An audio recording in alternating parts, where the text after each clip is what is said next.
The federal courtroom is literally permeated with tension.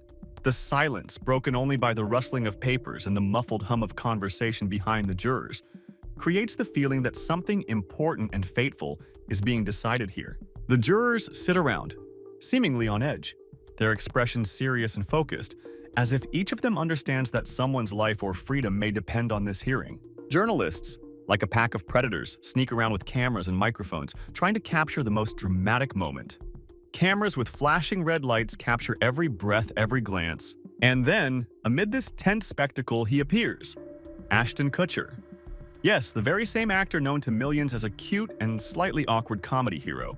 A man with a face that seems tailor-made for lighthearted and carefree roles. But if you delve into the latest news, you will find that this guy has long since ceased to be just a comedian. He has become a successful investor who puts money into various startups, presents himself as a serious businessman, and also as a model family man, a husband, a father, a man of reputation. And now this man, accustomed to the spotlight and the applause of fans, finds himself in a courtroom where emotions are frozen and every word can be used as a weapon or a defense. His appearance here is like an unexpected plot twist in a dramatic film when the most unpredictable character enters the scene. It's hard to imagine what kind of story could bring such a person here to the jury and the cameras, and what story he is about to tell. This time, Ashton Kutcher isn't here to talk about a new TV show or some trendy tech gadget, as is usually the case at press conferences or interviews. No, the situation is much more serious. He has been summoned to court. And not just for any reason, but for a case that is being discussed across the country. The spotlight is on Sean Diddy Combs, a rap mogul who is usually associated with music, success, and glamour. But this time, he is accused of very serious crimes, ones that are difficult to imagine: sex trafficking and organizing violence. These are things that threaten the lives and futures of many people. And if someone like Ashton Kutcher, who seems far removed from the criminal world and is better known as an actor and businessman, is involved in this story, it means that the case is truly large and serious. His testimony or participation could have a dramatic impact on the course of the trial, and everyone in the courtroom understands this perfectly well. Ashton is not just a guest here. He is a key figure whose voice could change a lot. Kutcher found himself in a really difficult situation.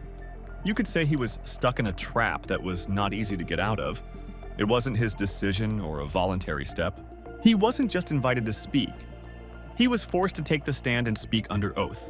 That is, to swear to tell the truth and nothing but the truth, because lying in court carries a serious punishment. Imagine, he is wearing a strict suit and tie tightly fastened around his neck, as if to remind him that this is no time for relaxation or jokes. Around him is a hall overflowing with people who care about only one thing: hearing the real truth. The cameras are rolling, the jurors' faces are tense, and the journalists are carefully recording every word. This is not a movie set where you can rehearse your lines and play out a script. Nor is it a glamorous party where you can hide behind smiles and fancy suits. Here, there is only the court, pressure, and fear. A reality that leaves no room for error. At that moment, Ashton Kutcher found himself in the spotlight not as a show business star, but as a man on whom much depended. Prosecutors began methodically, step by step, to reveal the moments that Ashton Kutcher had previously avoided discussing at all costs. He talked about how he became involved in a circle he himself called the New Hollywood Rat Race. It wasn't just a celebrity hangout. It was a gathering of famous people such as Sean Diddy, rap mogul and producer Danny Masterson, an actor with a controversial reputation, and Wilmer Valderrama, also a showbiz star. At first glance, it all looked like a typical private party. Social events where stars discuss business deals, exchange ideas, and make plans for the future. But behind the glitz and glamour, there was a completely different picture. Kutcher admitted that at first he thought it was just fun, parties where you could relax and forget about work. However, he gradually began to notice that the atmosphere was changing, that there was something dark and dangerous amid the carefree fun. He saw some people behaving suspiciously and overheard conversations that were clearly meant to be private. But despite his suspicions, he preferred not to get involved or dig deeper. This world had its own rules, which he called the game. No one asked unnecessary questions. Everyone signed non-disclosure agreements, NDAs, so that no one could later reveal what went on behind closed doors. Silence was a prerequisite for preserving one's career and reputation. If someone started talking too much, they were quickly removed or discredited. Catcher realized that he was in a situation where it was better not to speak the truth.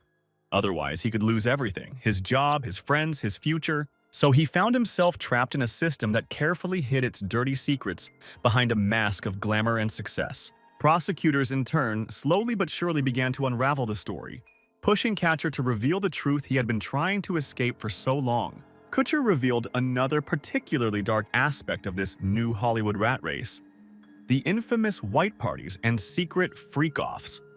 These events were far more sinister than the usual parties that ordinary people were used to. It was almost impossible to get in without an invitation and strict rules. Guests were forced to hand over their phones. Not a single photo or recording could leak out. Sometimes guests were even blindfolded so they couldn't see where they were going or what was happening there. According to Kutcher, these parties were not just entertainment. Behind the facade was a carefully organized surveillance system. Hidden cameras were installed throughout the premises, recording every movement and every word. But this was not just surveillance. The cameras were filming for completely different purposes, possibly to use the footage for blackmail or pressure later. There were special rooms where only insiders were allowed, people who belonged to a small circle of trust. Things happened in these rooms that could not be discussed openly, let alone told to anyone outside the circle. Kutcher hinted that these events were far from harmless fun.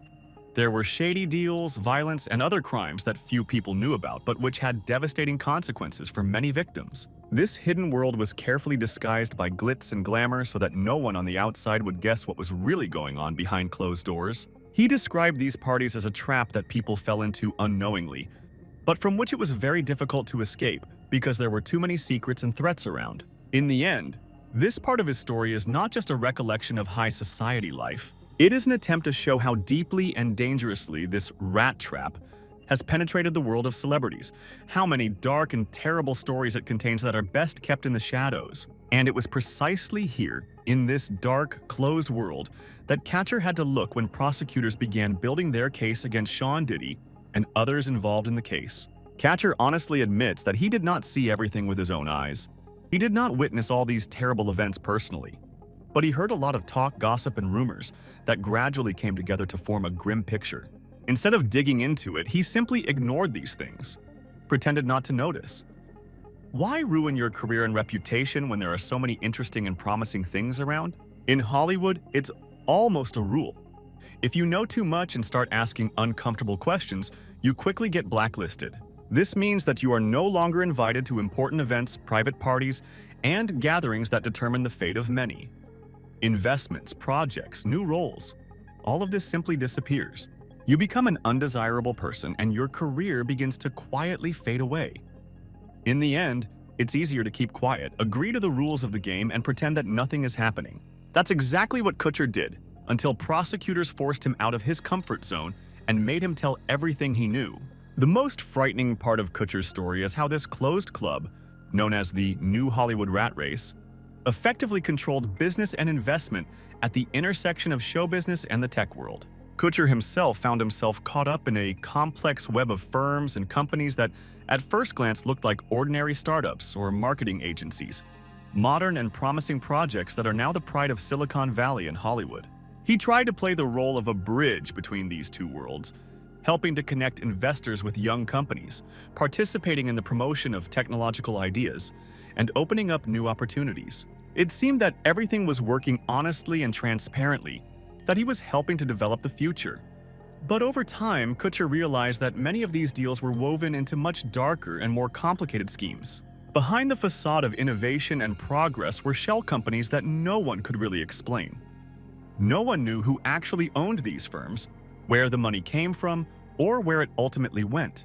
These companies often existed only on paper, creating the illusion of a legitimate business. Money flowed in huge streams, carefully disguised as harmless consulting services, marketing campaigns, or investment programs. In reality, it was part of schemes to launder money, hide finances, and maintain complex shadow networks. Catcher found himself at the center of this maze. He worked with these companies, not always understanding what he was getting himself into. He said that these deals were carefully hidden from prying eyes, And if anyone tried to dig deeper, problems immediately arose. Projects were blocked, threats were made, and people were excluded from the circle of trusted individuals. This created a vicious circle. Everything was tied to hidden interests and power games. It was these dark financial ties that made this whole world so dangerous. Not just a world of fun and fame, but a serious, harsh system where money was a weapon and business was just a front for much darker dealings. Kutcher found himself a hostage to this system because it was almost impossible to escape without risking everything: his reputation, his career, and even his freedom. When Kutcher finally decided to break away from this system and get out of this whole confusing and dangerous game, the consequences were not long in coming. He started with simple things. He refused to attend those very exclusive parties that were a kind of initiation rite into this dark club. He also stopped supporting certain projects and deals that he had previously invested in or promoted. It seemed like a reasonable step to distance himself from everything that was causing problems and compromising him, and to try to preserve his reputation and freedom. But the world he found himself in was not a world of normal rules. Instead of relief, a real nightmare began. Deals that had previously been easily concluded through connections and trust suddenly fell through without explanation. Projects that he considered promising began to collapse one after another.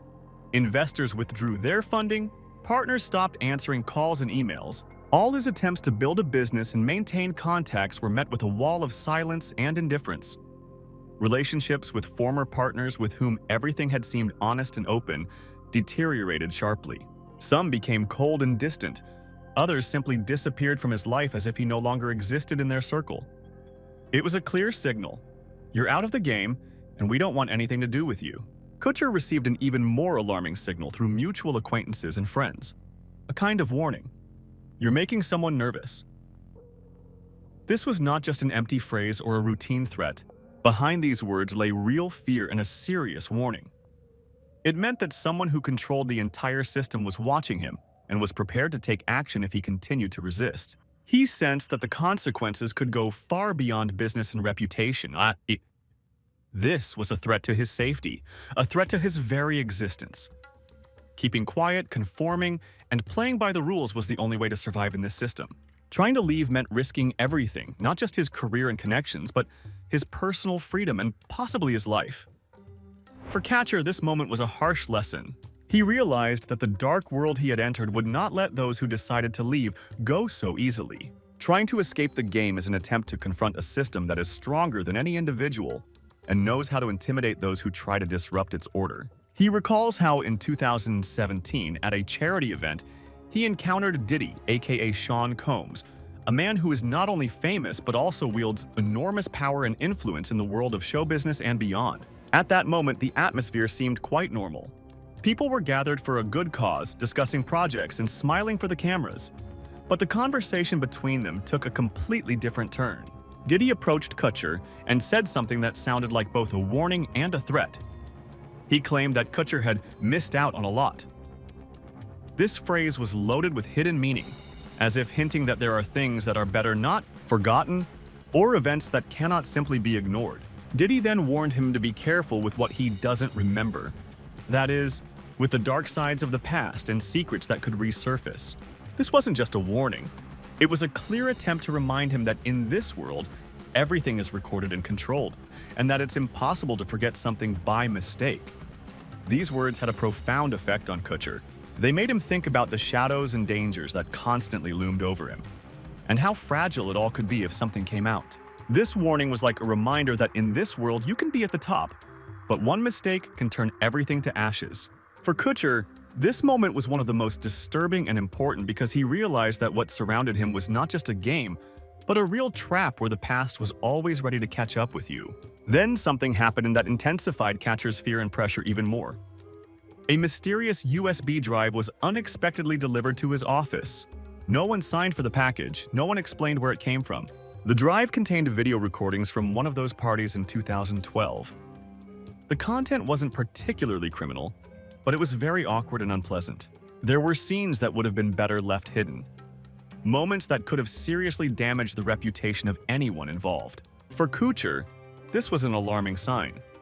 He was being told in no uncertain terms that everything that happened behind closed doors could suddenly come out, This was the beginning of a fear that increasingly dictated his behavior. He understood that silence and attempts to back down were the only way to survive, but even that didn't help. In response to his attempts to stay out of the spotlight, leaks began to appear in the media, threats were made against him, and then lawsuits followed. The system would not let him go. On the contrary, it tightened its grip. Kutcher tried with all his might to protect his reputation, his family, and his personal life, but he could not save his conscience. Deep down, he knew the truth. He knew what he had seen and heard, and he had kept silent for too long. What he had learned, what he had tried to turn away from, continued to weigh on him. This knowledge became a heavy burden for him, from which there was no easy escape. He found himself caught between two fires. On the one hand, the desire to keep everything he had, and on the other, the inability to ignore what he knew and what was now part of his life. Kutcher began to gradually distance himself from this vicious circle, trying to sever ties and distance himself from the shady schemes and people that surrounded him. He transferred money, closed projects, and tried to extricate himself from these dark business games. It seemed like he wanted to start with a clean slate, to get away from what had become a real source of anxiety and danger for him. But the shadow of these events wouldn't go away. Despite all his efforts, the influence of Diddy, Sean Combs, remained huge and almost limitless. In the world of show business and big business, he was respected and feared. His name opened doors, and his dissatisfaction could close them forever. This created a difficult situation for Kutcher. No matter how hard he tried to distance himself, rumors, suspicions, and gossip continued to swirl around him. People in the industry understood that by cutting ties with this world, you risk losing much more than just business projects. You could be left behind forever, become undesirable and forgotten. This pressure affected his every move, making him feel that despite all his efforts, he was still bound by invisible threads to this dangerous world where power and influence ruled everything. When the pandemic swept across the globe and life changed dramatically, the scandals surrounding Diddy's name grew in intensity. What had previously remained in the shadows began to be the subject of open conversations and discussions in the media. Raids began. Court summonses started pouring in one after another, and journalists began digging deeper, trying to uncover the whole truth. In 2023, videos from the party that Kutcher and Diddy had organized together were released. These videos looked very suspicious and dealt a serious blow to Ashton's reputation. People saw what had previously been hidden behind closed doors, and public opinion turned sharply against him. The consequences were severe. Kutcher lost advertising contracts. Many partners turned their backs on him, and investors began to leave, fearing ties to such a scandal. At this time, his wife and children found themselves under intense media scrutiny, which brought additional stress and suffering to the family. He himself said that at that moment he couldn't even explain to himself what was happening, how everything fell apart so quickly and why it happened to him. There were more questions than answers. It was difficult for his family to understand how the man they knew had been caught up in such a storm. And this feeling of helplessness only intensified the internal tension. In court, Kutcher revealed everything in great detail. He talked about how this closed circle of celebrities, businessmen, and influential people created a real network of influence that worked like a machine to hide the truth. They covered up accusations, silenced victims, and the whole system was designed so that no one could step outside the game without serious consequences. He said that he himself was part of this scheme, not always consciously, but he still helped to hide what was going on behind the scenes. Kutcher admitted that he participated in covering up the truth, signed non-disclosure agreements, and agreed to the rules of the game because he did not understand the full scope and consequences. He thought he was simply acting as a bridge between worlds, unaware that his actions were supporting a much darker and more dangerous system. In his testimony, he emphasized that silence and fear had prevented him and other participants from speaking the truth earlier, but now he was ready to open up and tell how it really was. His words sounded like a confession and an attempt to take responsibility for what had happened, despite the fear and pressure he had faced. He spoke of cleanup crews, special people who were like invisible ghosts in this closed world. Their job was to remove any traces of scandals that could damage the reputation of influential people. They deleted emails, removed compromising files, destroyed evidence, and even manipulated the memories of some witnesses so that no one could tell the truth.